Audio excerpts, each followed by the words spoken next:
All right, everyone. Thank you so much for coming out today to the first ever Idea Leap Luncheon. We do have some drinks in the back, so at your leisure, go and grab those, and we'll actually be bringing coffee around to everyone during the presentation. So without further ado, I'm going to introduce Greg Funderburg, anchor for News Channel 9 and entrepreneur in his own right. He will be moderating the discussion tonight, so please help me welcome him.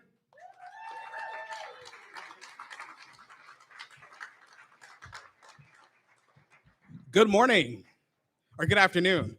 Good afternoon, how are you guys doing? I am so excited to be here. A few weeks ago, I had to cancel a speaking engagement because I sprained my ankle. So that was not fun. So I'm so happy to be maneuvering a little bit better. So again, I'm so happy to be here today for the Idea Leap event here for the TVFCU. And we have a wonderful guest speaker today. His name is Jim Frierson. Jim is the founder of the Compass Innovation, a consultancy that advises early stage tech companies. He co-founded the Tennessee Advanced Energy Business Council. He was also vice chair of the Chattanooga Green Committee. He has also worked as a reporter, editorial writer, and perspective editor for the Times Free Press. He also worked in the office of the U.S. Trade Representative, and he has done a plethora of other things in our city, and also around the world. Ladies and gentlemen, please give Jim Frierson a warm welcome this morning or afternoon.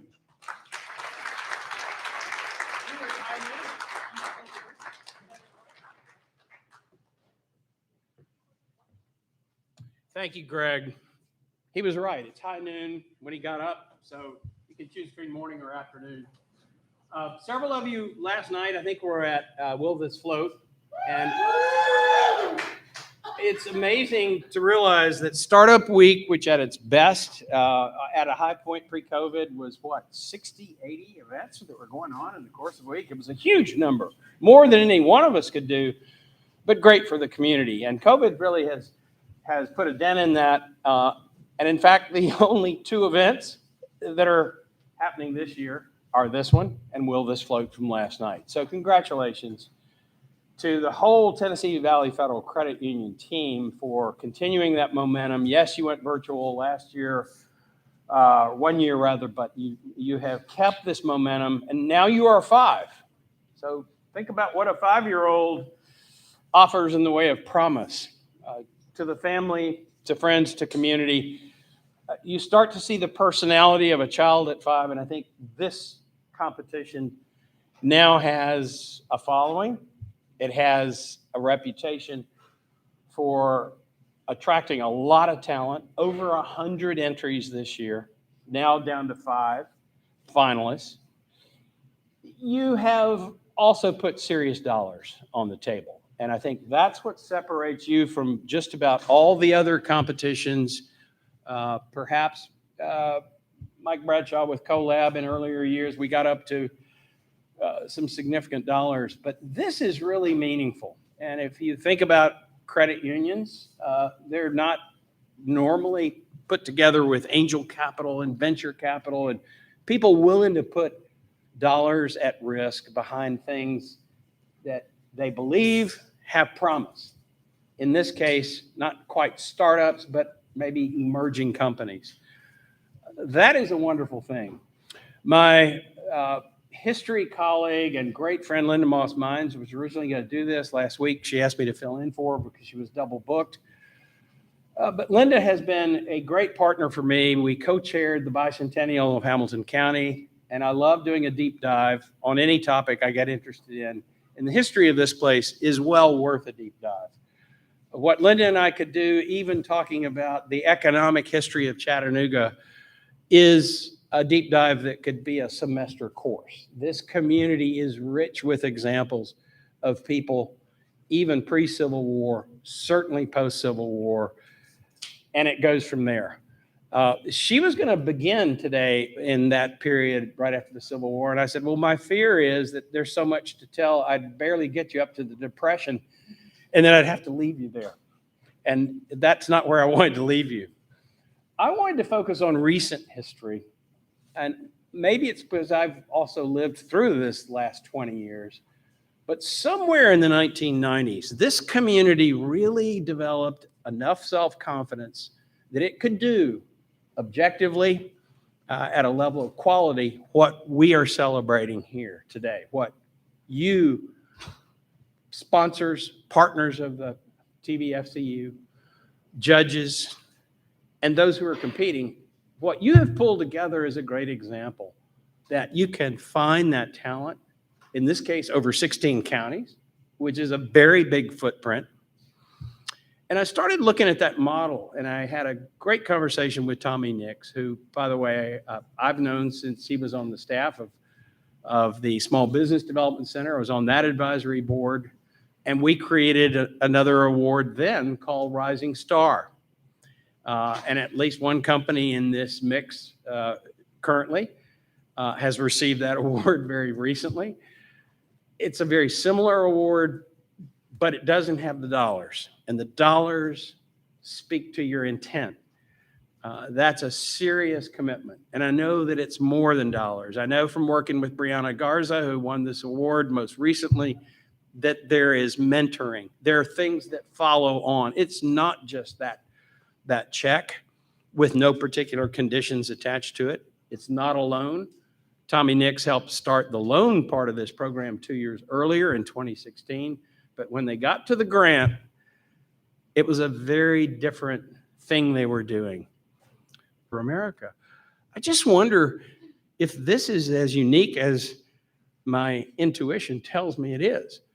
So I did the one thing I know to do from my years in Washington. There's a trade association. There's a national association for everybody. So I looked up the credit union. Tommy, it's CUNA, Credit Union National Association, something like that. Very well staffed. These guys are members of it. But I thought, who would know if there's any other credit union in America doing what you are doing? And I looked up the president. He's a guy I had overlapped with in Washington. And I sent him an email this morning after we'd connected on LinkedIn. And I posed exactly that question. I'm convinced I'll have an answer in a matter of hours or days. But Tommy joins me in thinking, because they did some benchmarking with any other awards, not just credit unions, he doesn't know of anything like this. I don't either. So if in addition to having impact on the community, a very creative award, and mentoring, if you have a chance to say we're the first in the country among credit unions, or we're the only one, that only adds to the prestige of this award. It gives you a chance to bring in other speakers, way more talented than I am, and it allows you to claim the mantle of leadership in your field. That will only open other doors and bring great things to you. So you're off and running.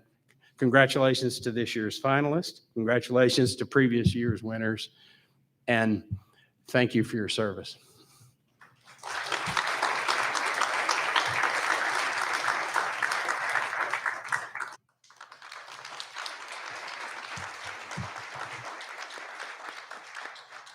It is so awesome to see how things have changed since 2020, right? You guys remember that? Are y'all awake? Okay, I hope so. I've been up since 2:30, so you got to give me a little energy here, okay?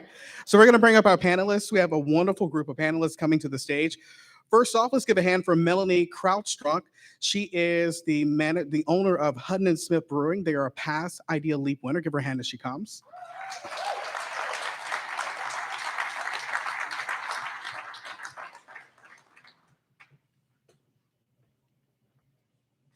Thank you, Greg.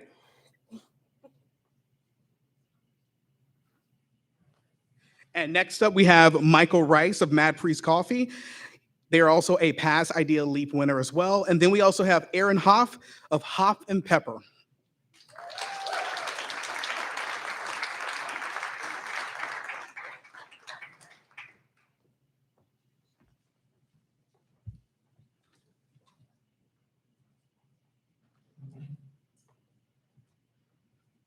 Again, thank you guys for being here today. Starting with you, Melanie, when you think about your particular business, Hutton and Smith, how did you guys start your business and what were some of the first steps you took? Joel and I moved here from Las Vegas. We were looking for a place to start a brewery, and we wanted to live somewhere that we wanted to live. And Chattanooga kind of ticked all the boxes, being such a great outdoor town. And we saw a lot of the bars and restaurants had craft beer on the menu, so we just went for it. We moved here, and we first got involved with Brightbridge, who helped us navigate our business plan, which I think is the most critical, important step when you're starting a business. We probably spent 6 months, like it was our full-time job, working on our business plan, and Brightbridge helped us with the score sheets, and things are kind of hard to figure out on your own. Awesome. Aaron, what about you? Basically, I've lived in Chattanooga for 22 years, and my idea just started out as a hobby, making hot sauce, and just turned into more and more, and just kept investing in it and wanted to validate it as a product before we made the leap. Yeah, that's just kind of, it was very organic. And Michael, what about you? You guys started in 2016.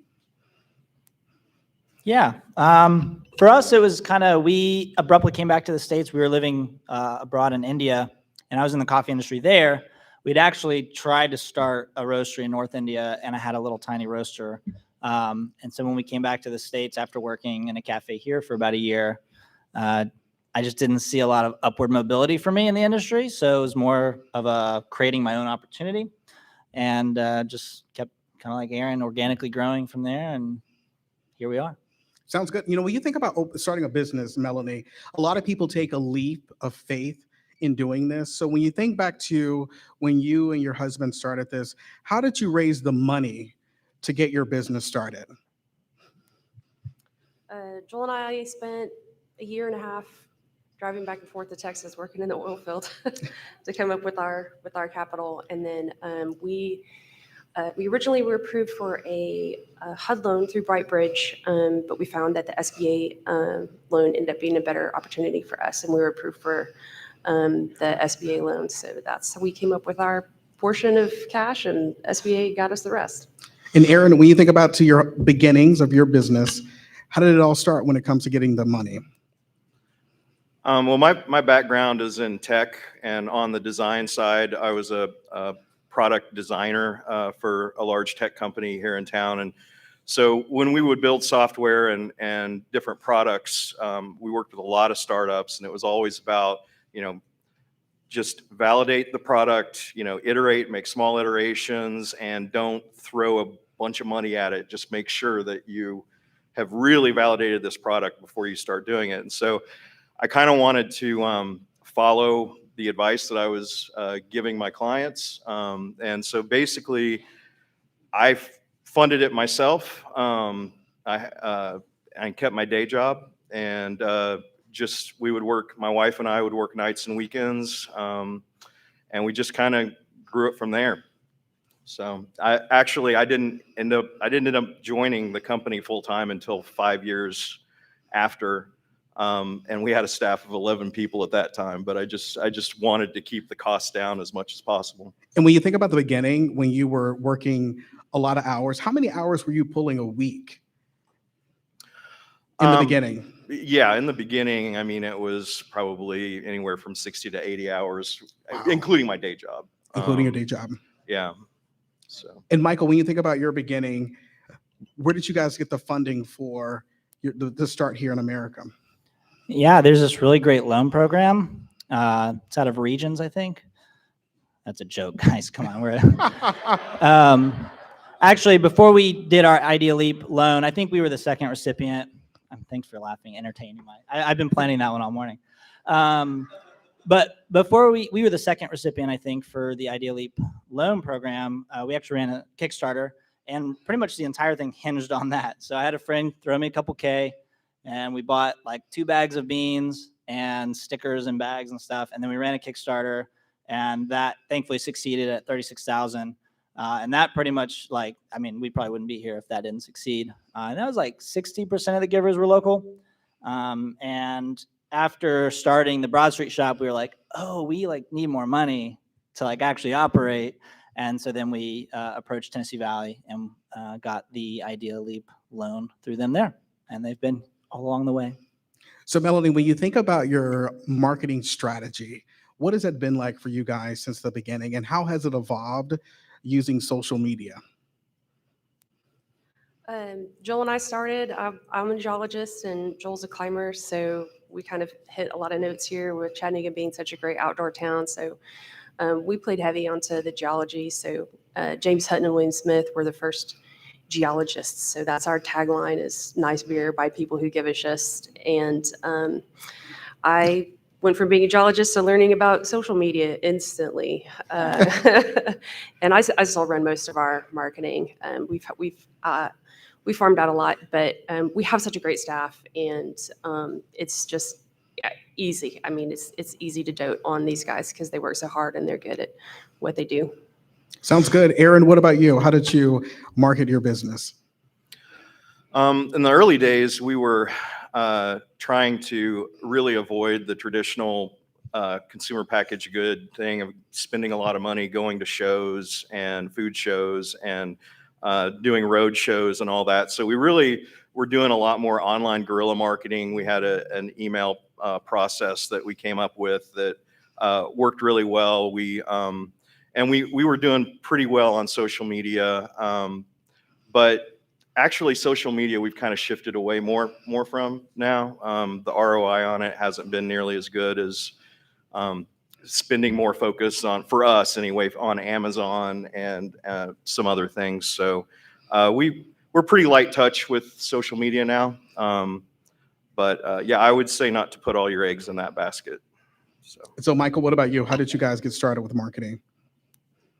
Well, I guess the Kickstarter was kind of a big initial piece. We didn't see it as that. We didn't realize that. But obviously that created a whole group of people that were following us from the beginning. But when we started the business, Mad Priest kind of represented a social enterprise that we wanted to do from the beginning. So it was kind of in our DNA. So a lot of the initial marketing efforts was around that side, which was fine. But we realized after 2-3 years that for the most part, we didn't want to be known as the company that was doing good, which is nothing wrong with that. But we wanted to be known as like a really good coffee roasting company and just do good things. So we've kind of shifted in the last couple of years. We've really more focused on, I guess, honesty and authenticity. And, you know, we do piss some people off, I guess. But we really like to just kind of lean into the religious satire and the fun stuff, which kind of works all over the place. But for the most part, it's the roasting, it's the quality, getting awards and things like that. So. When you think about starting a business, you know, a lot of people make mistakes initially in the beginning. So Melanie, when you think about the earlier mistakes that if you could go back and tell Melanie something many years ago when you and your husband started your business, what would you say?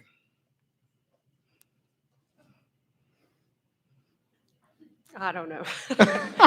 All of our mistakes cost a lot, but you make them one time. I think that's the thing is when you're starting out as a professional, not having been a professional in the field before you were trying to start your own business, you kind of see it as the equivalent of either spending 4 years getting a college degree and have somebody teach you and what you would have spent on the college degree versus learning how to do those things and what the actual cost might have been in that time outside of the college degree. So we kind of chalked up our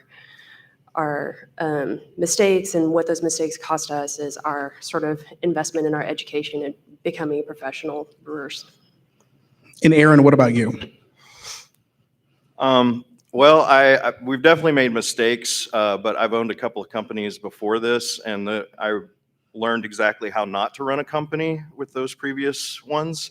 So this time around, like I said, I was able to grow this company slowly, organically, and keep the costs down, and not take a salary from it for a long time.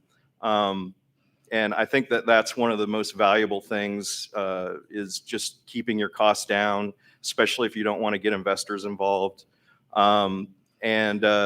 Yeah, the other thing is that I work with family and friends. My wife and my brother are both on our executive team. And I've learned from my previous companies that I'm not good at business itself. I'm more of a creative. So we actually have a CEO who is highly respected by the whole team. And if things get a little personal or unprofessional, he's able to step in and keep us family and friends together. So I think that's really important. The culture, building the right culture is really important. And a lot of people don't take that into account when starting a business. And Michael, what about you? So what's kind of like rephrase the question again? Sure. Earlier mistakes that you wish you would have known. If you could go back and tell Michael something in the very beginning. I mean, we'd be here all day. Oh my so, gosh. I mean, I feel like this might be more personal because of like how my brain works, but focus. And I've heard at different panels and entrepreneurship type things, like people talk about focus on that one thing. And it's really easy not to, because you want to pursue every open door. And I guess for me, I was always seeing every open door as like, that's how I'm going to grow, or that's how I'm going to do better or make more money or whatever. But then you find, by not putting all your eggs in one basket and having, 10 open doors, none of them are done well. And then you're spread thin, and then you're working too hard, and then that feeds into other things. So, I mean, I did that as recent as like last summer. We thought we were going to do this other thing that was kind of related to coffee. So it's just like, it took me 6 years to learn. But I would say whatever it is you're doing, don't do anything else. Focus on that one thing. Don't presume every open door is a good idea, and time is your best friend. And I know we want to make fast decisions or make quick things, or maybe I'm just talking about myself. This is my therapy on here, but like I've learned to be more focused on time and allowing that to make decisions instead of just like, oh, an open door opportunity. And it's actually made a huge difference. It's kind of crazy to watch. So We're going to get to some audience questions in just about 1 minute. So think about what you guys want to ask. But I have to ask with you, Melanie, starting with you, why did you start your business, you and your husband? Joel and I were at diverging career paths, and we had to think of something else that we were going to do. And this was it. We liked brewing. Joel liked brewing, and we just decided to go for it. We don't have children, so for us, it's we're a little less risk adverse than people that have a family and might want to get started. So we really did just take a leap and go for it. And once we were in, we were in. That was it. We were both on the same page and willing to do whatever it was going to take to make it happen. And Aaron, what about you? I come from a very entrepreneurial family. My dad started out as a contractor. Then we had a donut shop. Then we had a carpet cleaning business, janitorial business, chimney cleaning, and I worked in all of them. So my brain is always coming up with ideas. And before we did the hot sauce, I love food. So I was wanting to do a Neapolitan pizza truck or a gourmet hot dog stand. And when I was working up all of the, business plans for all of these, they just weren't clicking. And then this hobby of mine just started like turning in. Once we were selling at this market and stuff, I worked up the business plan on it. And I was like, these numbers look good. Like we can work with this. And so it was a lot of trial and error. But yeah, that's essentially how it started. And Michael, what about you? How did you guys start? Like why? I guess why we started, I don't know, really. I think for the most part, it was like we didn't see a lot of other opportunities for us because we were living abroad. Both of our vocational trade degrees had expired. My wife was a cosmetologist. I was in emergency medicine. And so we could have gotten those renewed, I guess. But when we came back after working in the industry, I just fell in love with coffee. And also I was a product of the classic millennial do what you love mentality. So I did that, and thankfully it's worked out so far. But for the most part, the deeper I've gotten into it, it's just realizing how much we wanted that to be a career. Like it wasn't just like, oh, this is fun. It was like, I want to see the industry changed. I want to make an impact. And we started to realize the supply chain and how complicated it was. So it was a little bit of ignorance, but then like quickly realizing, no, this is what we want to do indefinitely. So. Sounds good. We like to open up the floor for questions from the audience. Don't be bashful. I think we have a question right here. 2 questions.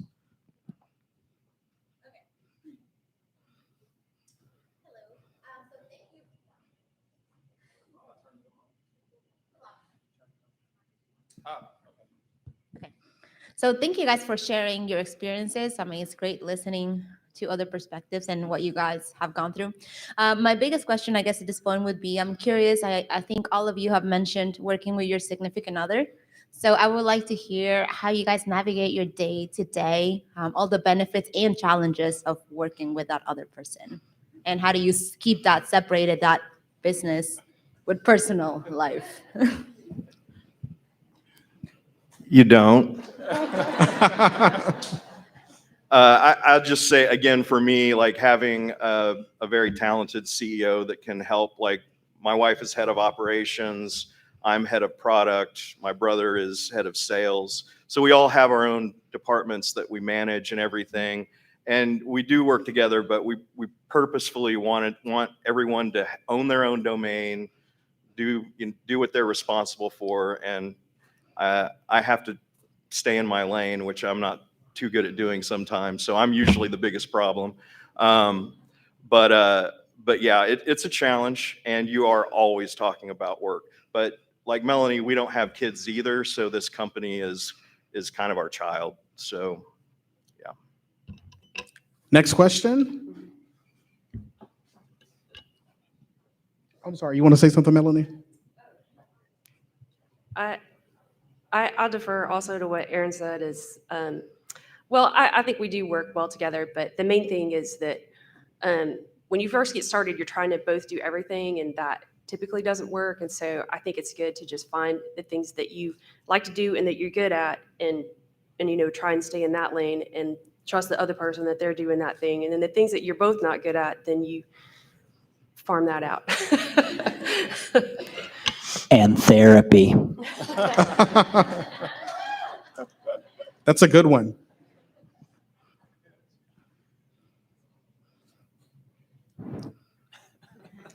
So you always hear about mentorship in the startup process of a business. What roles do mentors play now that your businesses are successful and established?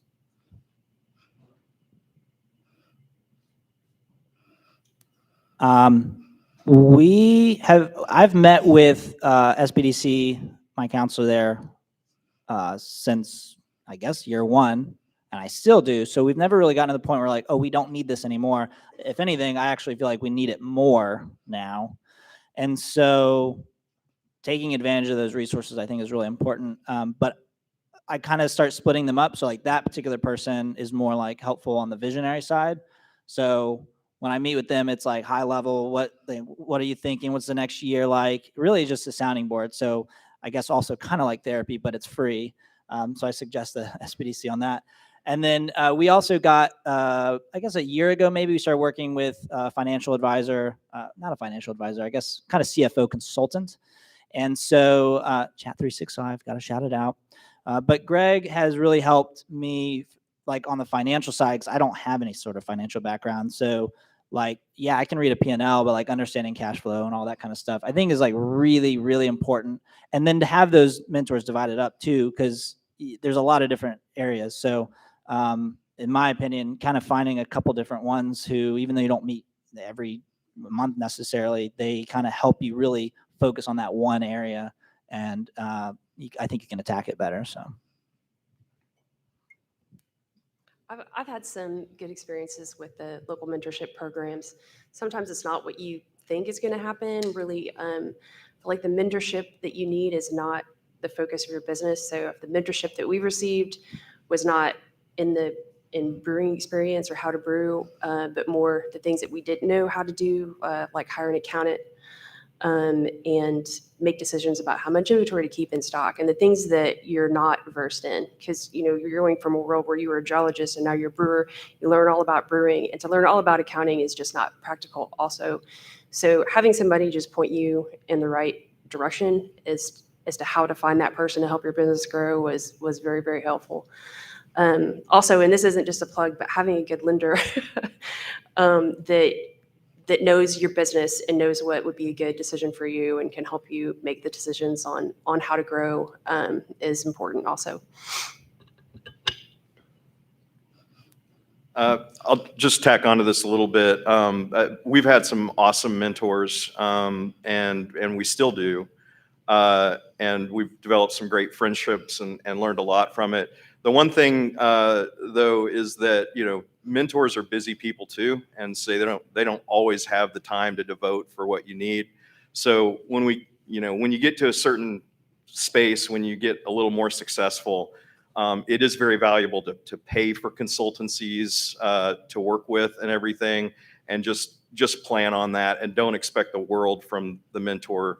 It'll be a great relationship, but it's not a replacement for on-site expertise. Any other questions from the floor? Hi. So when you first start in your business, you're an entrepreneur, you're by yourself wearing all the hats, but now each of you have like a full staff. Can you take us through the journey of how like keeping your culture alive through your staff and like managing them, and what does that look like for each of you?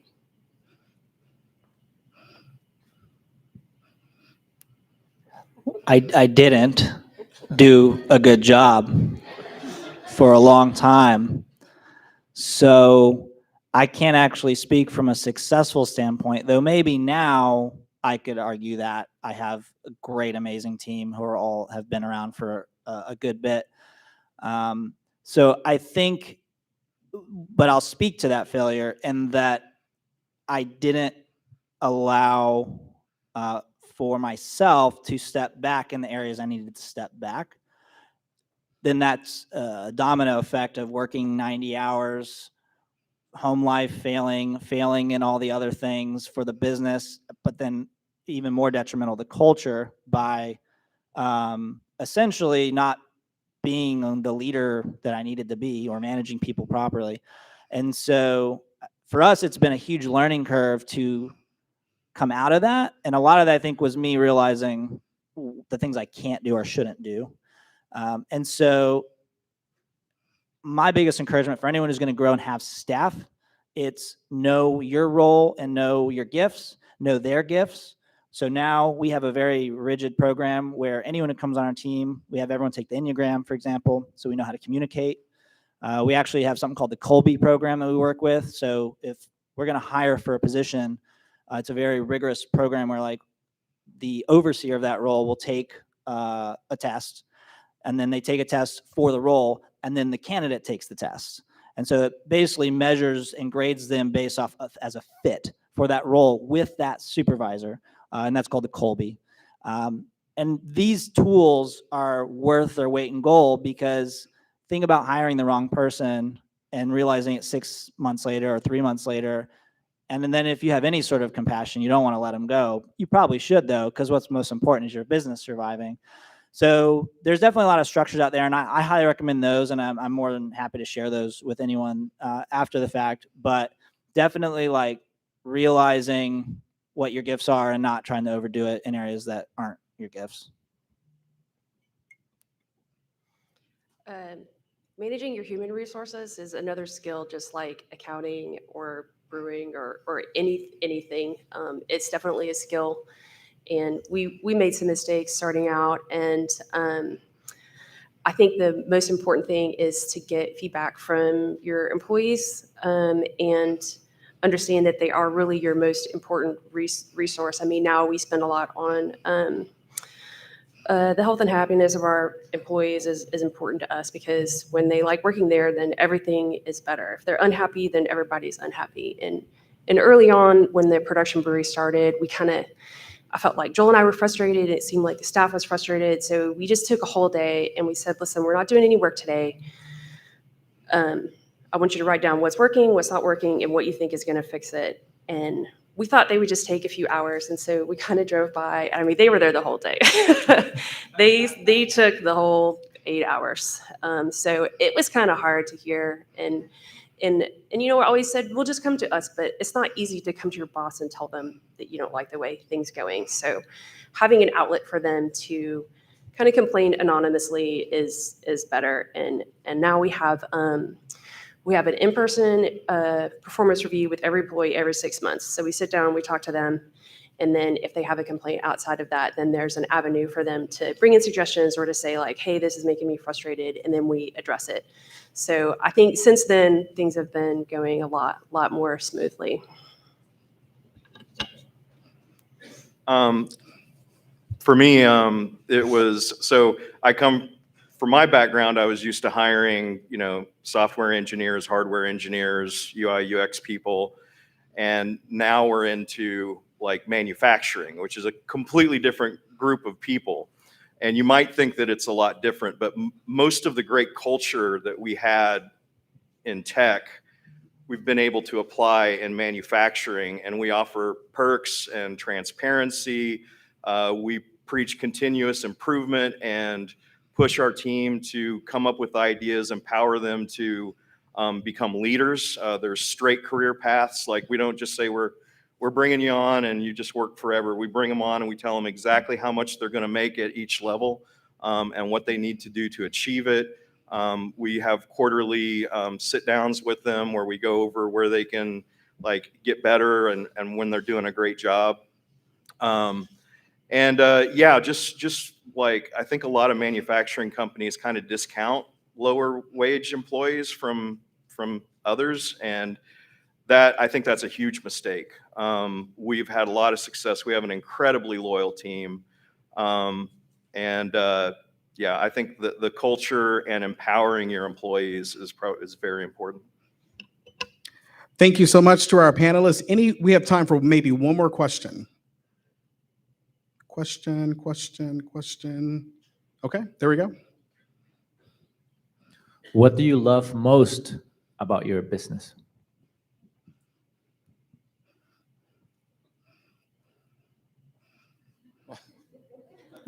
That I'm not in tech anymore. I'm getting old, and when I left, I was by far the oldest person at the company.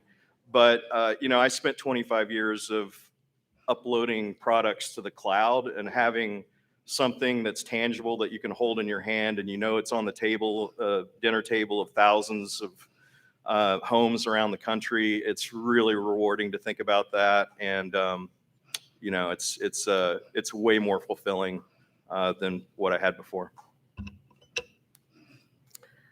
Making great beer. It's a lot of fun. I mean, it's work, but the team, we all talk about beer design and we take turns making a recipe. And when it comes out, it's great. And I feel like you can all kind of celebrate all the work and effort that goes into it. So yeah, it's an easy one for me.